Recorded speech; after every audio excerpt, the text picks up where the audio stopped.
wa ala alihi wa mawalah mabad. Kita diberi kesempatan untuk bertemu kembali dalam rekaman perdana tepatnya dalam acara podcast bersama Al Ansor Channel yang diadakan oleh Yayasan Islam Al Ansor, SD Islam Al Ansor dan SMP Islam Al Ansor. Alhamdulillah pada kesempatan pertama ini kita mendapatkan kesempatan untuk berbincang-bincang langsung dengan salah satu guru yang ada di SMP Islam Al Ansor. Tentu saja kita akan bertanya-tanya nih, apa saja program yang ada di sana dan juga apa targetnya serta bagaimana kiat-kiat sehingga anak-anak Al Ansor ini bisa mendapatkan atau bisa menghafal Al-Quran sesuai dengan bacaan yang baik. Sebelumnya kita sapa dulu bersama kita Ustadz Sobransyah. Assalamualaikum Ustadz. Waalaikumsalam warahmatullahi wabarakatuh. Sehat Ustadz ya? Alhamdulillah. Keluarga sehat Ustadz? Keluarga alhamdulillah. Alhamdulillah, Masya Allah. Ustadz, Alhamdulillah, Anda sehat Ustadz. Oke Ustadz, sebelum kita lanjut Ustadz, Anda mau tahu dulu mungkin Ustadz ya. Antum asalnya dari mana Ustadz? Saya asalnya dari Malinau. Tahu? Malinau. Kabupaten Malinau. Kalau kau belum pernah dengar sih Ustadz, kebetulan Ustadz. Kalimantan Utara? Oh, Kalimantan Utara, ya. Jadi itu kabupaten yang posisinya di Torfil Balad. Itu di ujung Indonesia. Masya Allah. Berarti artinya dia di posisi di Pulau Kalimantan pun paling ujung Ustadz ya? Paling ujung juga. Iya, nah. Kami itu uang Malaysia udah banyak di sana. Oh, begitu. Biasa orang kalau sakit ke rumah sakit Malaysia. Justru ke Malaysia, bukan ke Indonesia. Karena lebih dekatnya kepada Malaysia daripada Indonesia. Tapi secara pemerintahan, pengurusan segala macamnya kayak surat-surat tetap ke Indonesia Ustaz ya. Masya Allah. Berarti bisa dikatakan ini antum berasal dari paling utaranya Ustaz ya. Paling utaranya Indonesia ya. Masya Allah. Kemudian antum sekarang ada di Bekasi ini Ustaz. Tentu saja penuh perjalanan panjang Ustaz ya. Sebelum akhirnya bisa di Bekasi bergabung bersama SD Islam Al Ansor dan SMP Islam Al Ansor. Sebelumnya antum pendidikan di mana Ustaz? Dari SD, SMP? Mungkin ya SMP lah mungkin ya. Kebanyakan kan orang mulai boleh juga dari SD Ustaz, barangkali ada kesan-kesan yang bisa diingat di situ. SD, SMP, SMA nggak ada kenang-kenangan. Nah, saya SD, SMP, SMA itu umum. Oh, umum, Masya Allah. Karena di sana nggak ada sekolah Islam, Pak. Karena kami di sana juga termasuk minoritas. Jadi kami cuma 30% aja mungkin Muslim, sisanya itu Nasrani. Oh, Masya Allah. Di satu kabupaten itu. Di satu kabupaten itu. Berarti bukan sebuah kabupaten yang mayoritas Islam. Bukan. Makanya nggak ditemukan di sana macam SMA Islam itu nggak ada. SDIT nggak ada Ustaz ya. Kalau SDIT alhamdulillah udah ada. Oh, sekarang sudah ada. Cuma di zaman saya belum ada. Masya Allah. Zaman saya belum ada. Sekarang udah ada alhamdulillah. Ada perkembangan lah setidaknya Ustaz ya. Alhamdulillah. Berarti antum bisa dikatakan SD, SMP dan SMA itu umum lah Ustaz ya. Umum. Bisa dikatakan belum mulai menghafal atau sudah mencoba menghafal Ustaz Al-Quran? Belum mulai menghafal. Kemudian setelah lulus SMA bagaimana Ustaz? Setelah lulus SMA saya lanjut ke Universitas Islam Negeri Alauddin, UIN Alauddin Makassar. Iya. Itu sampai lulus di situ Ustaz? Alhamdulillah enggak. Alhamdulillah enggak. Oh. Ya enggak. Sampai di situ saya cuma sampai semester 3 aja, Pak. Semester 3. Saya awalnya dari SMA emang suka keislaman. Jadi setelah lulus SMA saya ingin daftar di UIN. Ya, mau memperdalam agama lah. Ya, justru memang dari SMA sudah ada niatan ingin belajar agama, maka ditujulah kampus Islam. Ya, begitu Ustaz ya. Seperti itu. Jadi yang saya daftar UIN Makassar, UIN Jakarta, UIN Jogja. Saya dulu ikut SBMPTN. Oh iya, Masya Allah. 3 itu. Qadarullah yang lulus Makassar, ya. Akhirnya saya terbang ke sana, Makassar, menuntut ilmu, Fakultas Dakwah, jurusan manajemen dakwah. Manajemen dakwah, Masya Allah. Nah, tapi yang saya dengar ini Ustaz, katanya antum juga akhirnya melanjutkan kuliah di Stiba Makassar Ustaz ya. Nah, itu dia. Nah, maksudnya bagaimana nih bisa dari UIN ya akhirnya Allah berikan jalan akhirnya masuk ke Stiba Makassar, bagaimana itu Ustaz? Jadi waktu itu di UIN ya, kan niat awalnya emang saya ingin memperdalam agama. Masya Allah. Makanya manajemen dakwah itu agar nanti pulang ke kampung bisa berdakwah. Apalagi dengan seperti kita ketahui minoritas Ustaz ya. Iya. Akan tetapi ya Pak, ini tanpa mengecilkan lembaga yang lain ya. Saya tidak dapatkan ya materi-materi atau keilmuan yang cukup mumpuni untuk saya bawa pulang ke kampung saya. Malinau saya teruskan ke di UIN tersebut ya. Seperti itu Pak. Akhirnya saya coba untuk mencari kampus-kampus terdekat yang memang khusus dalam bahasa Arab dan keislaman. Islam, insyaallah. Cari dapat Ma'had Ali, dapat Stiba Makassar ya. Akhirnya daftar di situ. Alhamdulillah diterima. Jadi bisa dikatakan Allah memberikan jalan melalui terdaftarnya di UIN Makassar Ustaz ya. Iya. Akhirnya bisa melanjutkan di Stiba Makassar ya. Yang mana mungkin kalau nanti terdaftarnya di UIN Bandung ataupun UIN Jakarta tadi Ustaz ya. Mungkin belum tahu kemana nih jalannya ya. Qadarullah seperti itu Ustaz ya. Nah, kemudian Ustaz setelah berlalunya waktu antum menuntut ilmu di Stiba Makassar ini, akhirnya antum mulai serius menuntut atau membaca Al-Qur'an dan menghafal Al-Qur'an Ustaz ya. Nah, itu akhirnya antum berhasil menghafal Al-Qur'an di mana Ustaz? Akhirnya saya berhasil menghafal Al-Qur'an di Bogor. Oh, di Bogor. Setelah dibuka pertama di Stiba tadi di pembukaannya atau memang enggak di Bogor? Jadi saya mulai menghafal Al-Qur'an itu ketika saya di Stiba Makassar.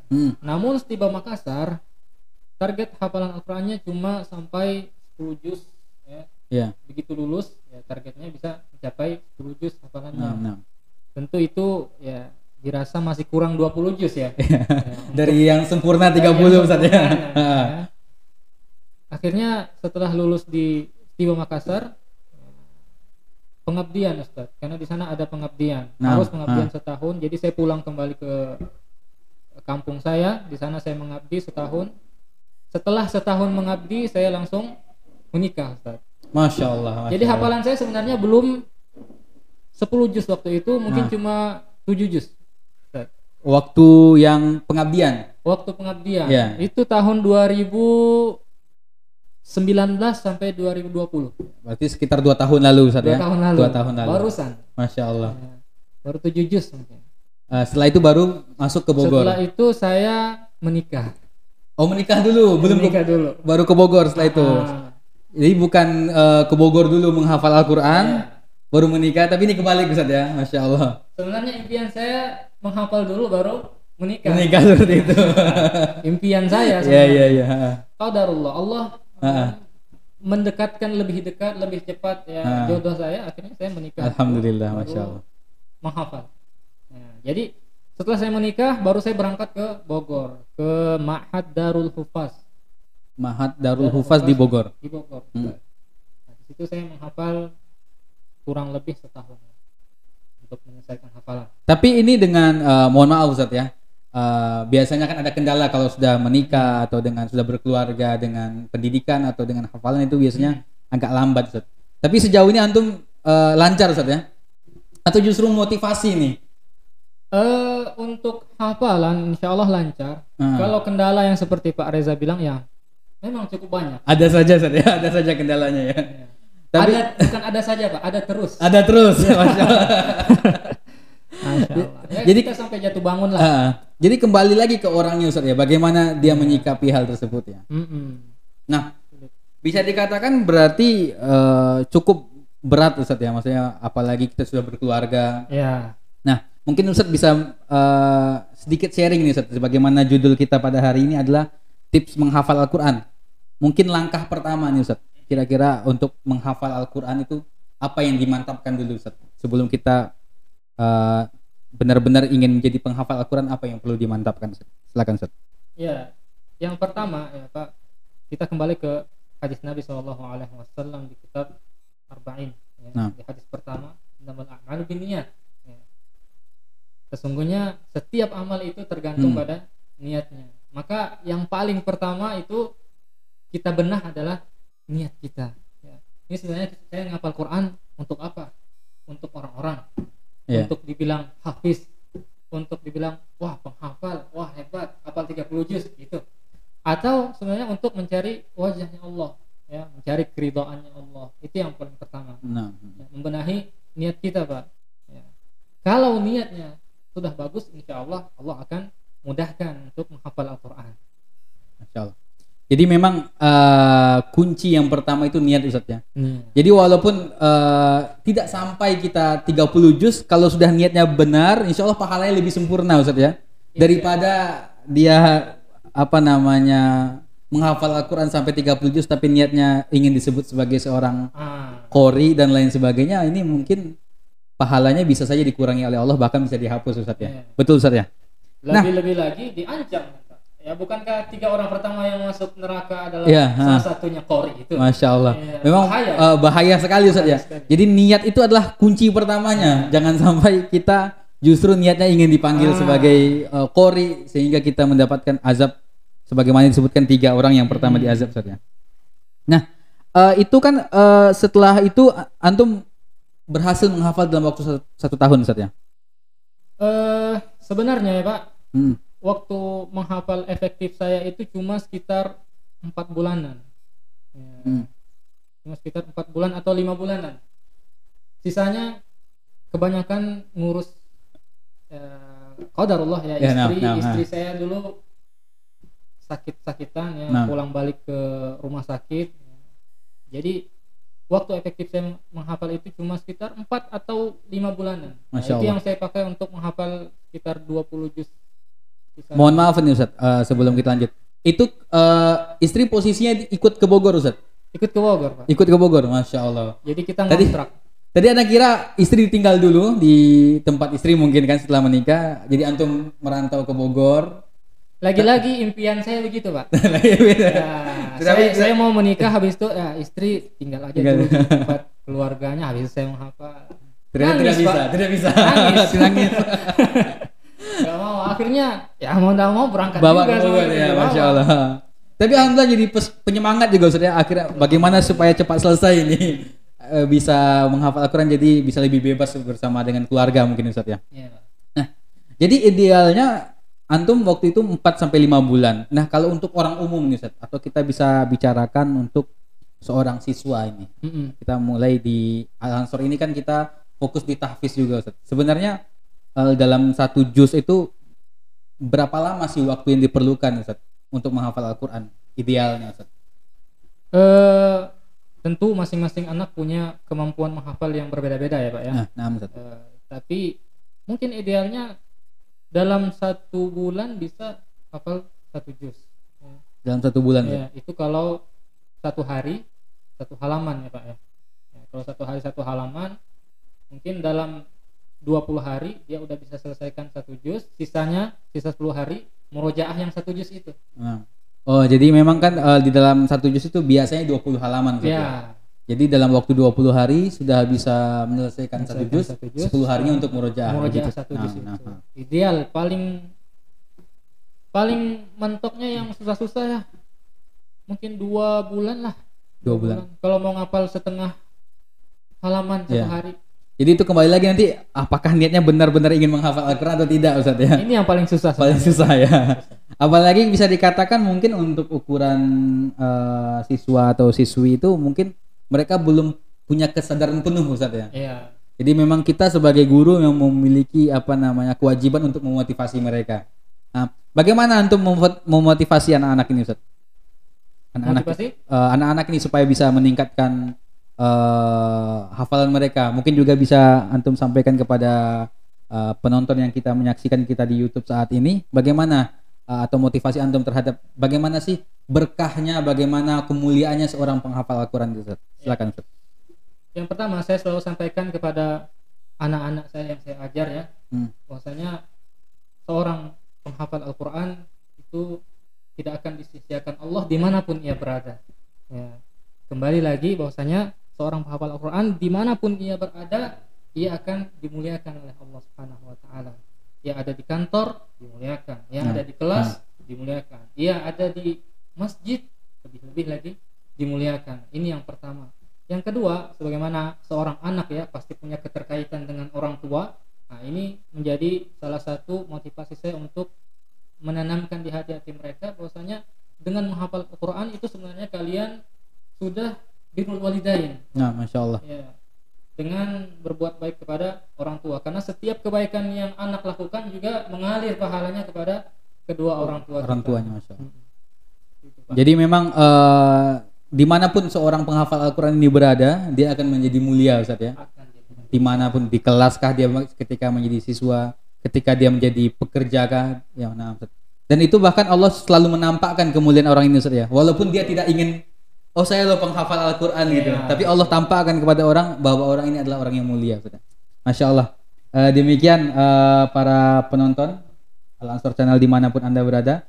Itulah tips-tips dari Ustadz Sabransyah, dan alhamdulillah kita sudah mendengar tadi bagaimana kisah beliau yang bisa dikatakan dalam waktu 5 bulan bisa menghafal Al-Quran, dan tentu saja itu didasari oleh motivasi yang kuat, oleh niat yang ikhlas, dan juga dorongan keluarga mungkin, dan juga doa-doa dari orang-orang terdekat, dan juga dari beliau sendiri. Maka kita selalu menasihati murid-murid kita untuk senantiasa ikhlas dalam menghafal Al-Quran, harapkan pahala dari Allah Subhanahu wa Ta'ala. Dan juga kita selalu mengingatkan para ayah dan bunda, doakan anak-anaknya ya, doakan anak-anaknya. Bangun di sepertiga malam, doakan anak-anaknya menjadi anak-anak yang soleh. Karena salah satu doa yang kemungkinan besar dijabah oleh Allah, doa orang tua, Ustaz ya. Apalagi terutama ibunda, Ustaz ya, mendoakan anaknya menjadi penghafal Al-Quran. Tentu saja ini jadi sebuah ijabah yang besar dari Allah Subhanahu wa Ta'ala. Demikian teman-teman sekalian, ayah dan bunda, terima kasih sudah menyaksikan podcast bersama Ustadz Sabransyah di yang perdana ini, dan insya Allah kita akan kembali lagi dengan pemateri yang lain, dan juga tentu kita akan mengulik tips dan trik dalam hal-hal yang lain, tidak hanya dalam Al-Quran, juga ilmu-ilmu yang lain. Terima kasih teman-temanku semuanya. Setelah ini akan ada iklan, jangan kemana-mana. Kita tutup dengan doa kafaratul majlis. Subhanakallahumma wa bihamdika asyhadu an la ilaha illa anta astaghfiruka wa atubu ilaik. Assalamualaikum warahmatullahi wabarakatuh. Assalamualaikum Ustaz.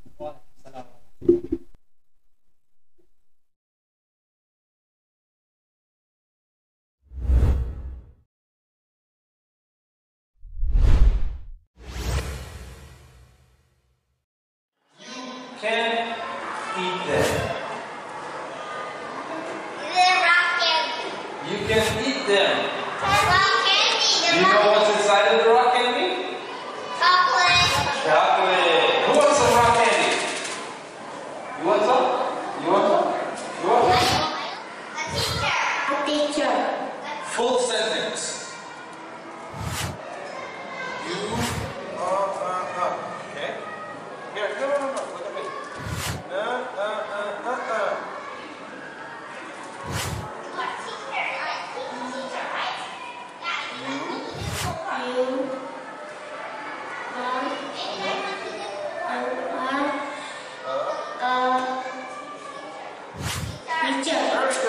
Yay.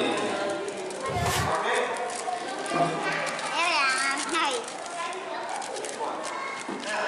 My next question for you. Okay? I'm going to ask you. What do you want to do?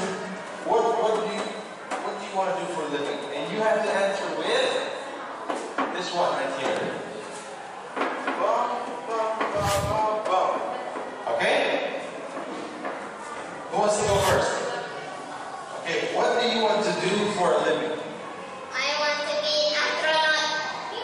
good. I want to be an astronaut. You? What do you want to do for a living? Pilot? Very good. Who else? Okay, sir. What do you want to do for a living?